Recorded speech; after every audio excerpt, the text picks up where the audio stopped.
Kau telah buktikan cintamu padaku. Kau membayarku dengan hidupmu. Ku bersyukur yang ada padaku. Semuanya milikmu. Ku persembahkan seluruh hidupku di mezbahmu.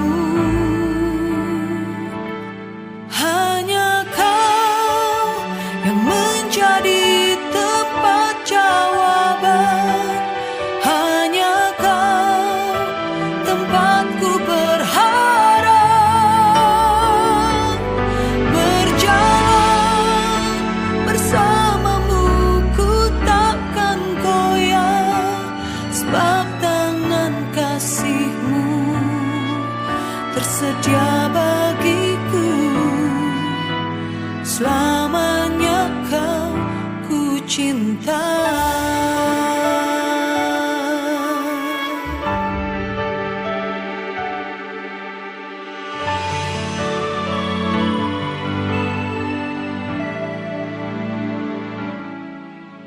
Kau telah buktikan cintamu padaku.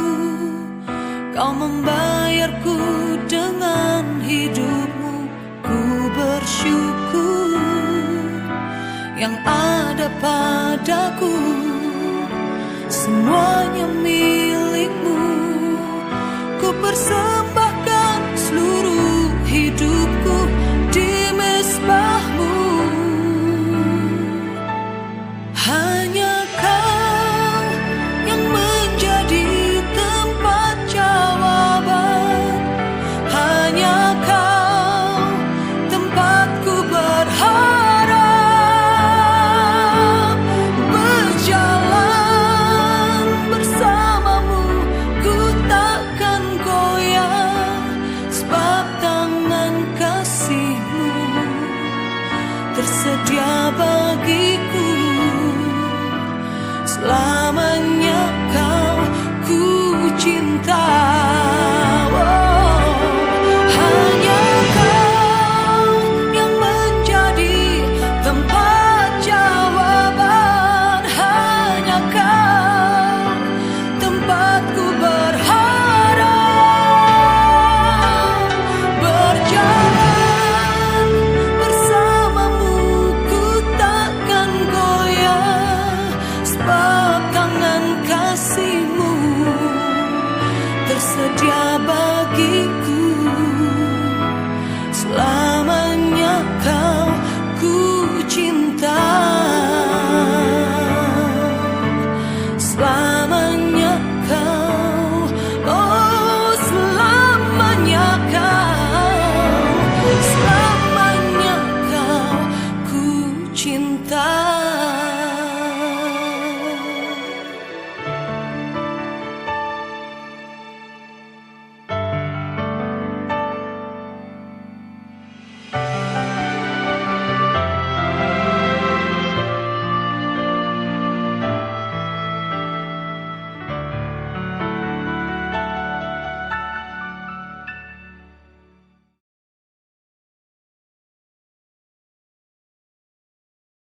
Selamat pagi saudara-saudara, senang sekali ya walaupun kita banyak berada di rumah, tapi pada hari ini mari bersama-sama kita juga boleh merenungkan sebagian dari firman Tuhan.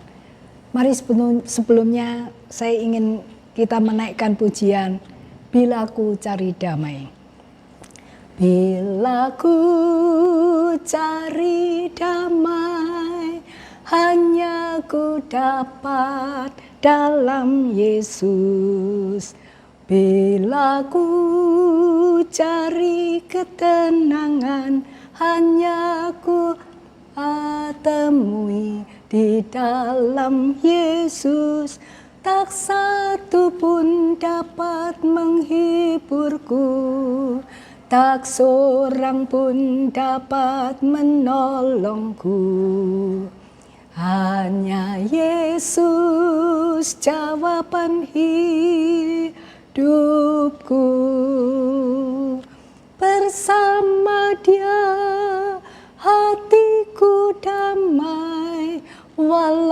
dalam lembah kekelaman. Bersama Dia hatiku tenang, walau hidup penuh tantangan, tak satu pun dapat menghiburku, tak seorang pun dapat menolongku. Hanya Yesus jawaban hidupku. Mari bersama-sama kita berdoa. Bapa di dalam surga, kami datang kepada Tuhan mengucap syukur, menyembah Engkau, memuji Engkau, memuliakan Engkau. Engkau yang hebat, yang besar, yang dahsyat, yang ajaib. Tuhan yang hadir di dalam hidup kami. Terima kasih Tuhan, Kaulah yang memberikan damai, memberikan ketenangan di dalam hidup ini, memberi sukacita dan damai sejahtera-Mu. Terima kasih Tuhan, kiranya Engkau boleh berkata-kata pada pagi hari ini, pakai hamba-Mu yang sederhana ini, dan kiranya Tuhan boleh menolong kami, tatkala kami merenungkan sebagian dari firman-Mu, biarlah kami boleh diberkati melaluinya. Terima kasih Tuhan. Terpujilah Engkau. Dalam nama Tuhan Yesus, kami sudah berdoa dan mengucap syukur. Amin. Saudara-saudara sekalian, saya ingin mengajak saudara-saudara kita merenungkan firman Tuhan dengan tema damai sejahtera bagi kamu. Nah, saudara-saudara sekalian, ini adalah ucapan Tuhan Yesus. Saudara, kapan Tuhan Yesus mengucapkan ucapan ini? Nah, saudara sekalian, dikatakan pada saat itu para murid sedang berkumpul dalam keadaan ketakutan. Kapan ini terjadi? Yaitu pada waktu Tuhan Yesus sudah ditangkap. Saudara sekalian, dan kemudian Tuhan Yesus dipojokkan, disesah, disiksa, dan mengalami penderitaan yang luar biasa. Sampai akhirnya Tuhan Yesus harus naik di atas kayu salib. Dan saudara sekalian, para murid menjadi ketakutan. Mereka semua berkumpul meninggalkan Tuhan. Walaupun Petrus pada waktu itu, karena kasihnya yang begitu besar, Petrus mengikuti Tuhan. Tetapi saudara sekalian, karena begitu banyak orang yang melawan Tuhan. Dan sepertinya Tuhan Yesus tidak bisa melawan mereka. Tidak berbuat apa-apa. Sepertinya Tuhan Yesus kalah. Sehingga pada waktu itu Petrus juga menjadi takut. Dan seorang yang berkata, oh engkau adalah salah satu murid Tuhan. Nah pada waktu itu saudara sekalian, Petrus menyangkal Tuhan. Dan itu terjadi sampai 3 kali. Dan pada waktu Petrus menyangkal Tuhan yang ketiga kali, mata Petrus tertuju pada Tuhan Yesus. Dan mata Tuhan Yesus tertuju pada Petrus. Waktu itu Petrus ingat, oh iya Tuhan pernah mengatakannya. Sebelum ayam berkokok, engkau akan menyangkal aku 3 kali. Nah saudara sekalian, Petrus pada waktu itu dengan hati yang sedih, yang luar biasa. Rasanya menyesal. Petrus pergi lari, menangis dengan rasa sangat sedih. Nah saudara sekalian, para murid itu akhirnya berkumpul di satu ruangan. Dan ruangan itu tertutup, dikatakan mereka ketakutan. Jangan sampai ada orang Yahudi yang datang dan juga menangkap mereka. Nah tetapi saudara sekalian, saat itu memang suasananya mencekam. Hati gundah gulana, pikiran gelap dan perasaannya rasanya kacau. Tetapi ucapan Tuhan Yesus memecah suasana yang mencekam itu. Seperti suatu cahaya yang menyeruak sehingga kegelapan menjadi sirna. Tuhan Yesus langsung menunjukkan tanda daripada paku yang ada di tangan dan lubang paku yang ada di kaki dan juga lubang yang ada di lambungnya, yaitu dari tombak yang ada. Saudara sekalian, pada saat itu para murid itu sadar bahwa itu adalah Tuhan Yesus. Dia sudah bangkit. Dan saudara, suasana yang begitu mencekam, yang memberi mereka ketakutan, sekarang berubah Dikatakan di dalam Yohanes pasal 20 ya, ayatnya yang ke-19 dan 20. Murid-murid bersukacita karena kehadiran Tuhan itu. Nah, saudara sekalian, sebagai anak-anak Tuhan, saudara, apakah saudara pernah takut, pernah khawatir, pernah sakit, oh rasanya gagal, bangkrut, mungkin kecelakaan, ditinggal kekasih, hampir putus asa? Saudara, dalam keadaan seperti ini tentu sulit untuk kita berkata bahwa kita itu harus menjadi orang yang kayaknya memiliki damai sejahtera. Tetapi saudara sekalian, kita melihat bahwa kalau Yesus hadir di dalam hidup kita, Dia membawa damai sejahteranya.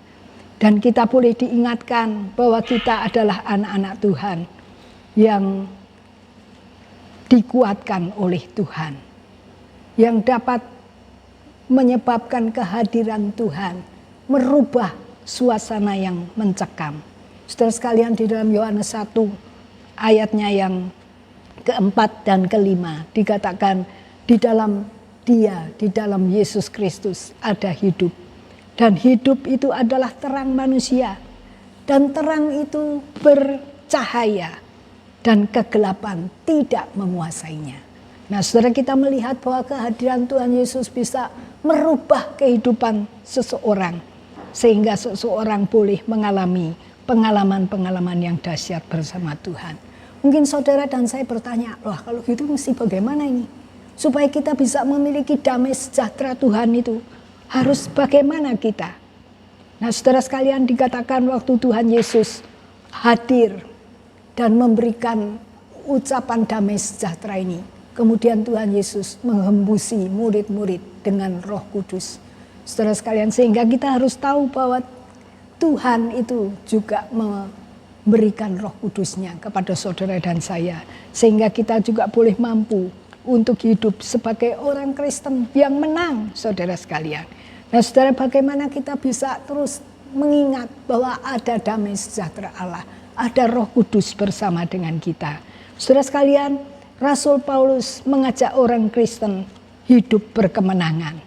Nah, kalau saudara kita membaca di dalam 1 Tesalonika, pasalnya yang ke-5, 1 Tesalonika 5, ayat 16, saudara sekalian. Firman Tuhan ini berbunyi apa? 1 Tesalonika pasalnya yang ke-5, ayatnya yang ke-16. Bersukacitalah senantiasa. Jadi saudara sekalian, bagaimana kita bisa menjadi pemenang, kita bisa merasakan damai sejahtera Tuhan, walaupun di dalam situasi yang kelihatannya tidak memungkinkan.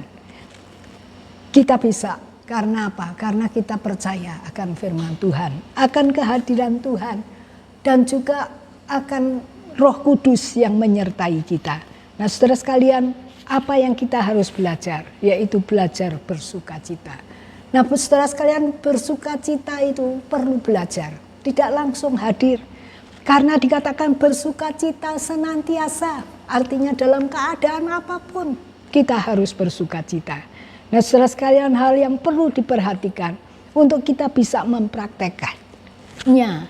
Nomor 1 adalah kita harus percaya Tuhan menolong kita.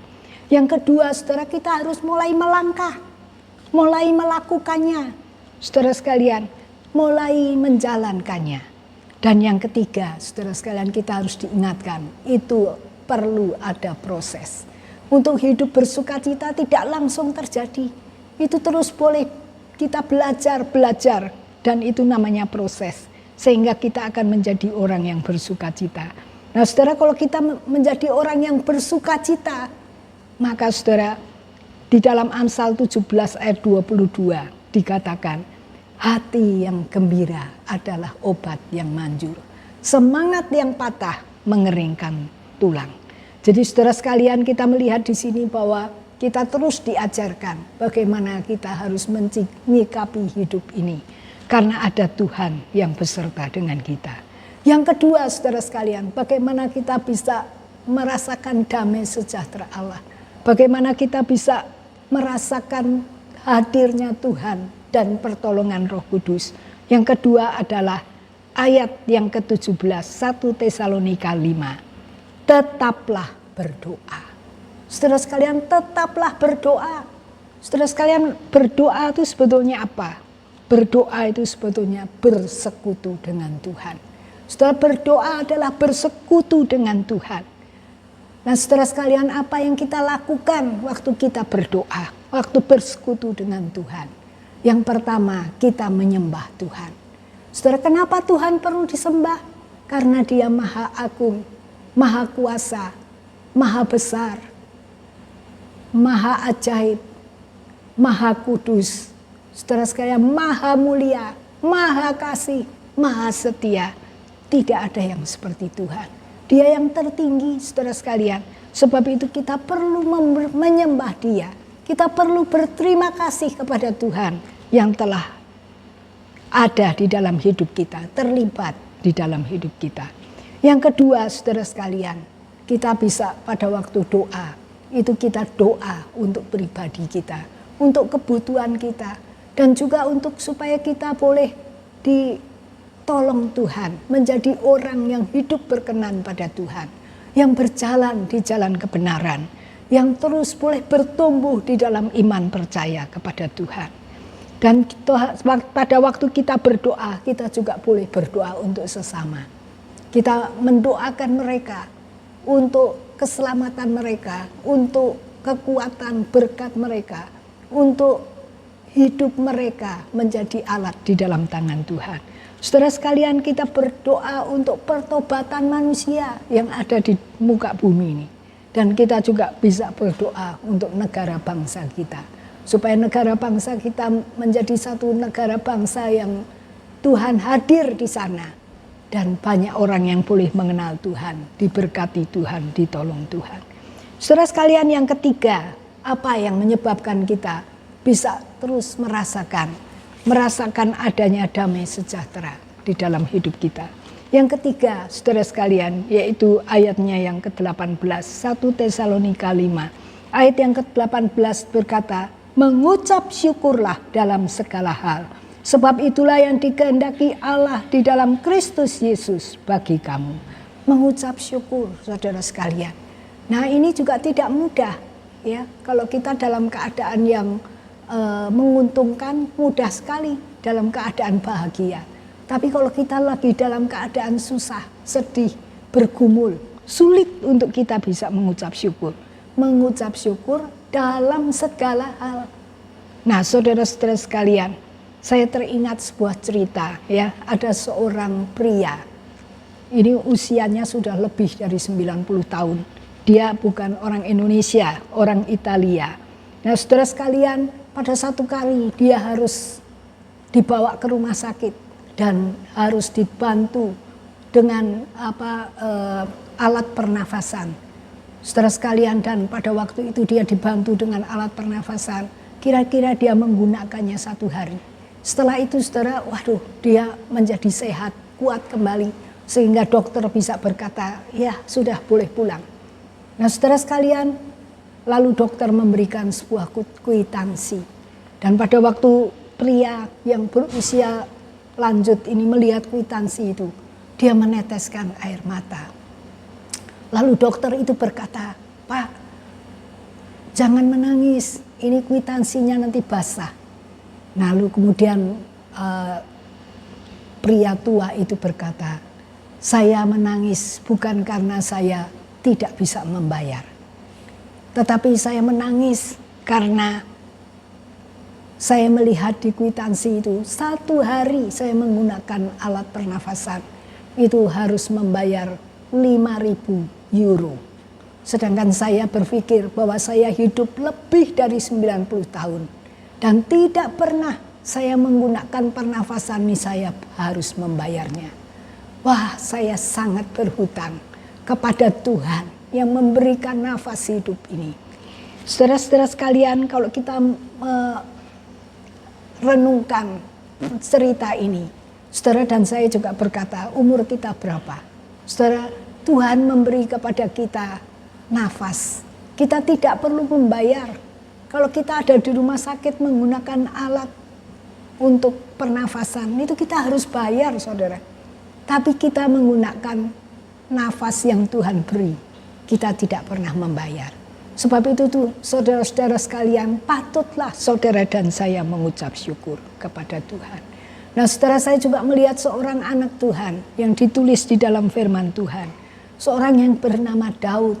Dia seorang memang dulunya sederhana, sampai kemudian dia jadi raja. Tetapi saudara sekalian, mulai dari muda itu dia selalu memuji Tuhan. Dan dia, saudara sekalian, di dalam Mazmur 23 berkata, Tuhan gembalaku yang baik, takkan kekurangan aku. Saudara sekalian, itu luar biasa. Pernahkah saudara, pernahkah saya mengalami bahwa kita tidak kekurangan? Banyak orang yang selalu berkata masih kurang, masih belum cukup, masih mengejar lagi. Saudara, sepertinya kita tidak bisa berkata, Tuhan gembalaku yang baik, takkan kekurangan. Sepertinya kita tidak bisa berkata terima kasih Tuhan, takkan ku kekurangan. Rasanya begitu tenang dan begitu damai. Nah, saudara sekalian, kalau saya membaca Mazmur 23, nanti saudara-saudara bisa membacanya. Mazmur 23, Daud begitu percaya, begitu beriman, dan sampai dia berkata sampai masa hidupnya, masa tua, masa hidupnya, tetap Tuhan tidak meninggalkan. Amin. Saudara-saudara, saya ingin mengajak kita juga sekali lagi merenungkan akan kebenaran firman ini melalui pujian yang akan saya naikkan. Tuhan adalah gembalaku, takkan kekurangan aku. Ia membaringkan aku di padang yang berumput hijau. Ia memimpinku ke air yang tenang.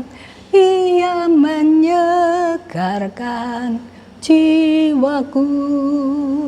Ia menuntunku ke jalan yang benar, oleh karena namanya. Sekalipun aku berjalan dalam lembah kekelaman, dan aku pun akan diam dalam rumah Tuhan sepanjang masa. Mari kita berdoa. Kami naikkan hormat, puji dan syukur kami kepada Tuhan. Kami rindu Tuhan pengalaman-pengalaman dari umat-Mu, anak-anak yang ada di dalam Alkitab. Seperti pengalaman Daud, boleh juga menjadi pengalaman-pengalaman kami. Kami boleh merasakan bahwa hidup ini begitu cukup karena Tuhan hadir. Engkau yang memimpin kami ke padang yang berumput hijau. Tuhan menuntun kami ke air yang tenang. Oh Tuhan, Engkau yang tidak meninggalkan kami. Oh Tuhan, Engkau yang menolong kami pada waktu kami berada di dalam pergumulan yang dalam sekalipun. Tuhan tidak meninggalkan. Terima kasih ya Tuhan. Sehingga Daud berkata, supaya kehidupannya terus Tuhan, dia akan diam dalam rumah-Mu Tuhan sampai selama-lamanya. Dan merasakan kasih kemurahan Tuhan yang besar di dalam hidupnya. Terima kasih Tuhan. Oh Tuhan, berkata-katalah kepada kami. Beri kepada kami Tuhan untuk belajar dari kebenaran firman Tuhan ini. Kami boleh Tuhan bersuka cita senantiasa, tetap berdoa, mengucap syukur dalam segala hal. Karena itulah yang dikehendaki Tuhan di dalam Kristus Yesus bagi kami semua anak-anak-Mu. Terpujilah Tuhan. Kami menyerahkan seluruh hidup kami kepada Tuhan. Kami rindu, kami hidup menyenangkan hati-Mu Tuhan. Kami rindu, kami hidup memuliakan nama Tuhan. Dengar seru doa kami ini Tuhan. Terpuji-pujilah Tuhan. Dalam nama Tuhan Yesus, kami sudah berdoa dan mengucap syukur. Amin.